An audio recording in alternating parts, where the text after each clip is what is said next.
The massive shadow fell across New Seoul's peaceful farmlands like a dark omen. Kim Juno dropped his farming tools and shielded his eyes as he looked up at the enormous alien ships blocking out the morning sun. His hands trembled as he counted them. 12 enormous vessels, each one larger than the entire human settlement below. For 3,000 years, stories of the Vorthak Empire had spread terror across the galaxy.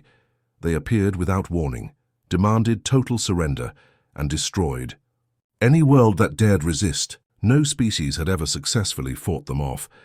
Their rule was absolute, their methods brutal, and their patience non-existent.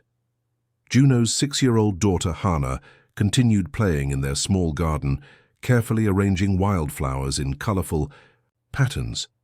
She hummed a Korean lullaby her grandmother had taught her, completely unaware that death was descending from the sky.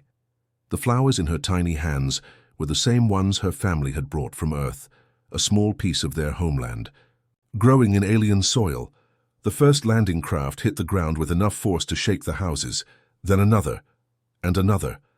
Soon 12 smaller ships sat in the town square like metal predators, their engines still glowing red-hot from atmospheric entry.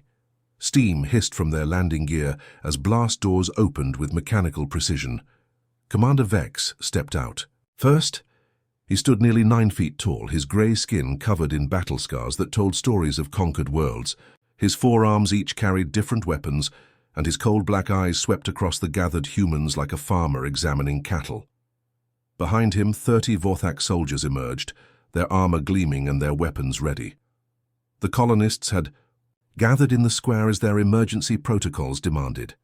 Men, women, and children stood together, fear written on every face. These were simple farmers, teachers, and craftspeople who had come to New Seoul seeking peace. They had no army, no weapons of war, no defenses against an empire that had crushed civilizations far more advanced than theirs. "You will surrender all weapons and submit to Empire rule," Vex announced. His voice came through a mechanical translator that made every word sound like a death sentence. "Resistance means death. You have 60 seconds to comply." Park Day, their elected leader and a former Earth military officer, stepped forward with his hands raised high. His voice remained steady despite the fear in his eyes. "We're peaceful farmers. We have no quarrel with your empire. Perhaps we can discuss terms of surrender. We have women and children here." Vex's weapon discharged before Day could finish his sentence. The energy blast hit the former soldier in the chest, and he collapsed to the ground instantly.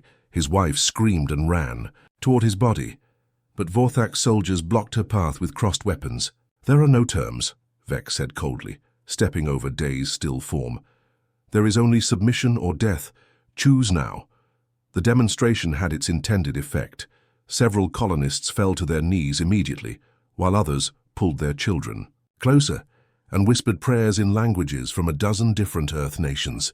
The Vorthak had ruled the galaxy for millennia using exactly this method: swift, brutal violence that crushed all hope of resistance before it could begin. But they had never encountered humanity before, and they had no idea that their next action would change the course of galactic history forever. Little Hana had been hiding behind her mother's legs when the shooting started, but the bright flowers in the town square caught her attention. While the adults stood frozen in terror, she slipped away from her family and began gathering the scattered wildflowers that had fallen from the market stalls during the panic. Her small hands worked quickly, collecting yellow sunflowers, purple cosmos, and white daisies into a messy but colorful bouquet. Her grandmother had always told her that flowers were magic. They could turn frowns into smiles and make even the saddest person feel better. Surely these scary visitors just needed someone to be kind to them.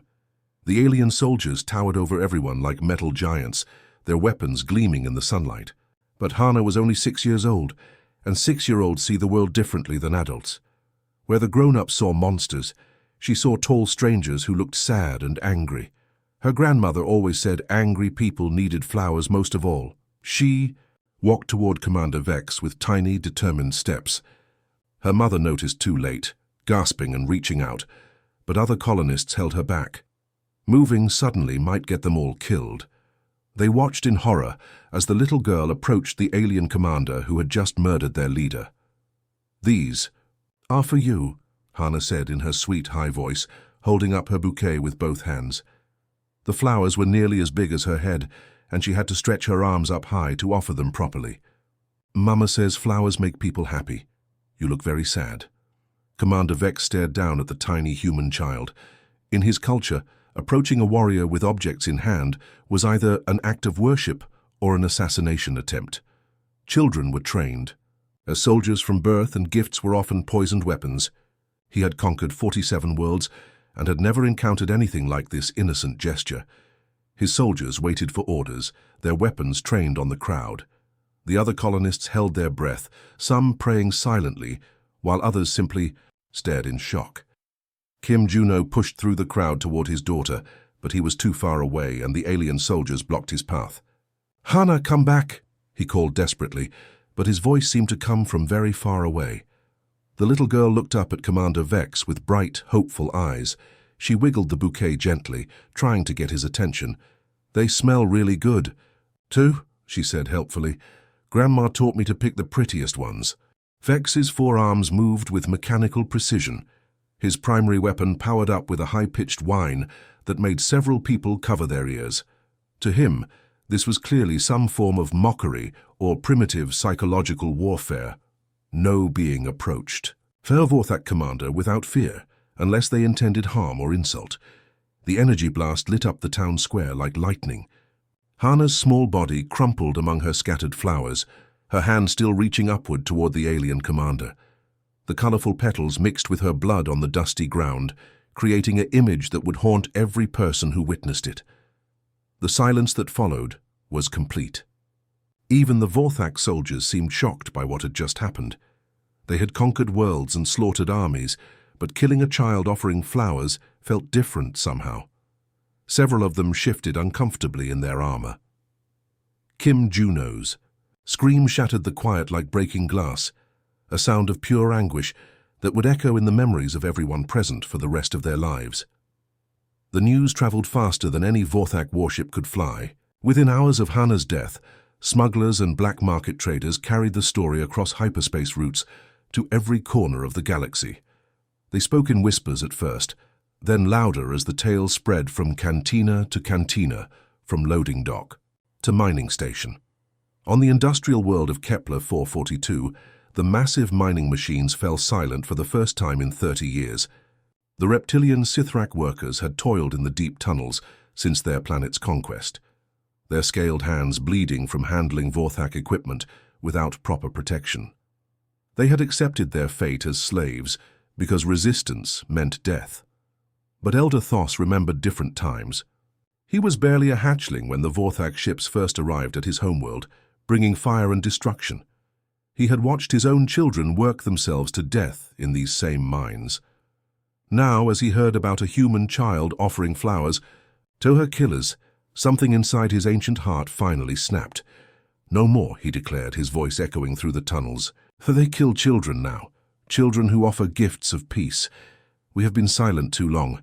The Sithrak workers looked at each other with new understanding. If a 6-year-old human girl could show courage in the face of death, perhaps they could find courage too. One by one, they set down their tools and walked toward the surface, leaving the mines empty for the first time since the conquest. Meanwhile, on Earth, President Lee Hyun sat in the emergency council chambers, her hands clenched into fists as she read the report from New Seoul. The other council members sat in stunned silence, unable to process what they had just learned. Earth had always chosen diplomacy over warfare, preferring to solve problems with words rather than weapons. "They murdered a 6-year-old child," President Lee said, her voice barely above a whisper.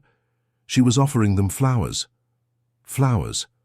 She stood up slowly, her face hardening with each word. "The Vorthak Empire thinks we are weak because we choose peace over violence. They believe humans will simply bow down like every other species they have conquered." The council chamber erupted in angry voices. Some called for immediate military action, while others urged caution. But President Lee raised her hand for silence, and when she spoke again, her voice carried the weight of absolute determination. "They have made a terrible mistake," she said. "They have shown us that there can be no reasoning with monsters. Prepare our fleets. Send word to every human colony. The Vorthak Empire has declared war on our children, and we will answer. Back on New Seoul, Kim Juno knelt beside his daughter's grave, surrounded by thousands of flowers that colonists had brought from across the settlement. His tears had dried, replaced by something much more dangerous, a father's burning need for justice. He activated his communication device and began sending messages to resistance groups across the galaxy. "My name is Kim Juno," he said, his voice steady despite his grief. "My daughter Hannah was 6 years old. She believed that all beings could be friends if we just showed them kindness. The Vorthak killed her for offering flowers. They must answer for this crime." The message spread like wildfire through the underground networks. Species that had never worked together before began sharing resources and intelligence. The galaxy's oppressed peoples had found their rallying cry, and it came from the innocent voice of a little girl who had believed in peace. Commander Vex stood in the communication chamber of his flagship, staring at the holographic displays, showing red warning lights across 17 different star systems. His 4 hands worked frantically at the control panels, trying to understand how everything had gone so wrong so quickly. "Report," he barked at his intelligence officer, a smaller Vorthak with cybernetic implants covering half his face. "The uprisings began simultaneously 12 hours ago," the officer replied, his voice shaking. "Kepler 442's mining operations have completely stopped. The Sithrak workers have seized control of 3 major facilities. On Centauri 7, the Hydran water cities have gone dark. Even the Zentari telepaths on the rim worlds have stopped responding to our commands." Vex's skin turned a darker shade of grey, a sign of stress in his species. In 3,000 years of Vorthak rule, nothing like this had ever happened. Individual worlds sometimes rebelled, but they were always crushed quickly and brutally. 17 worlds acting together was impossible.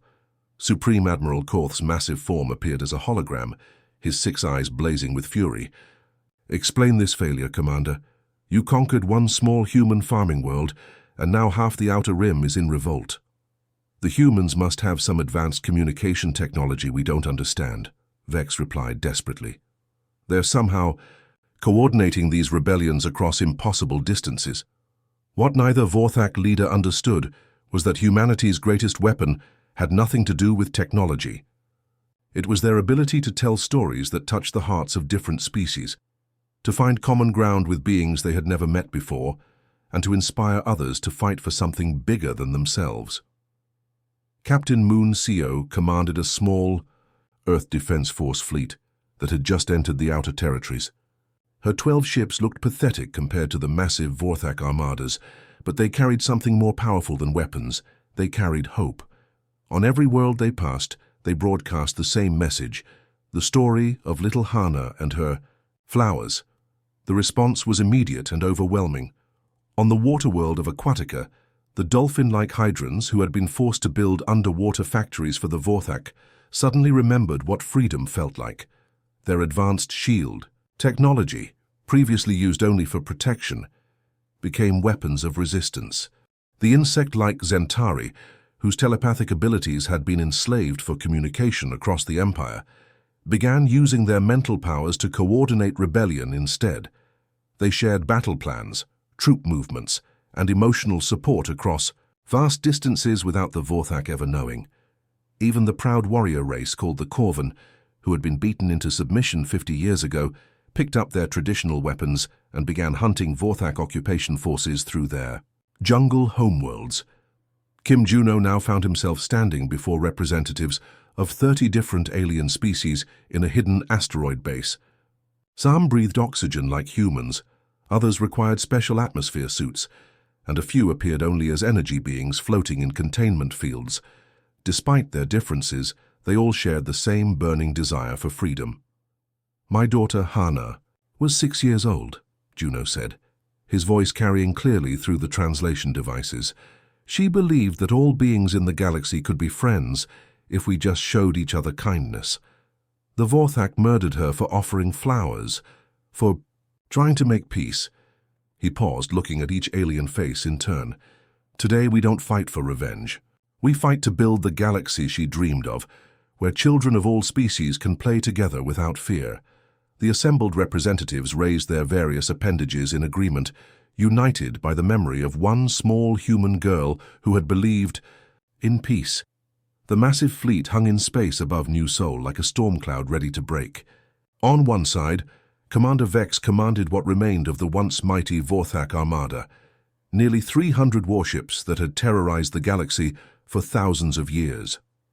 On the other side, an impossible sight greeted him: ships from 30 different species flying together under one banner, the image of a little girl holding flowers.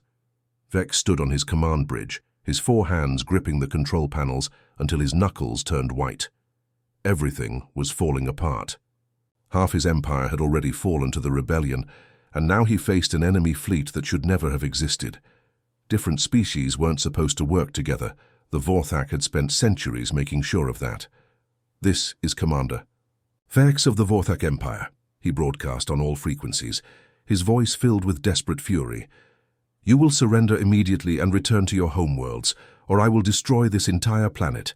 Every human on New Sol will die if you do. Not submit." The response came from the flagship of the Allied fleet, a converted Earth cargo vessel that had been turned into a mobile command center. Kim Juno's voice carried across space, calm and steady, despite the enormous odds against them. "My daughter, Hana was 6 years old when you murdered her," Juno said. "She offered you flowers because she believed strangers could become friends. You answered her kindness with violence, but her death planted seeds across the galaxy.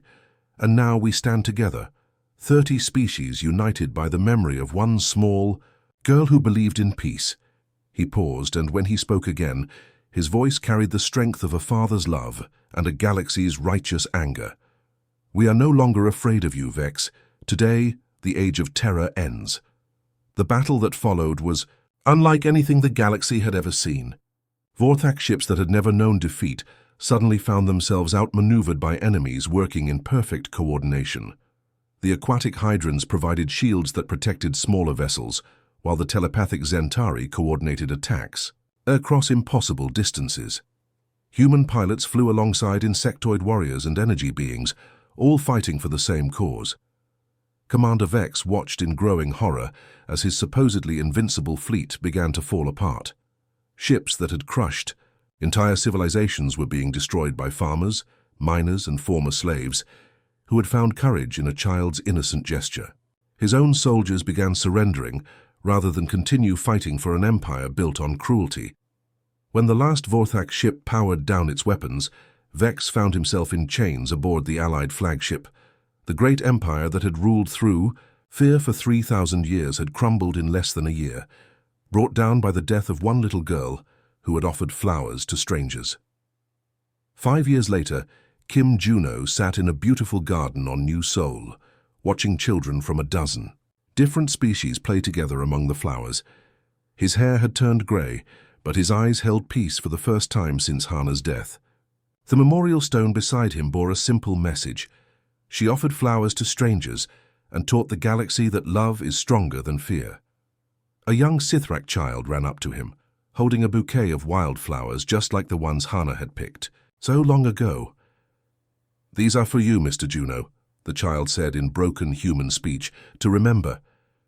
Juno accepted the flowers with tears in his eyes, knowing that his daughter's dream had finally come true.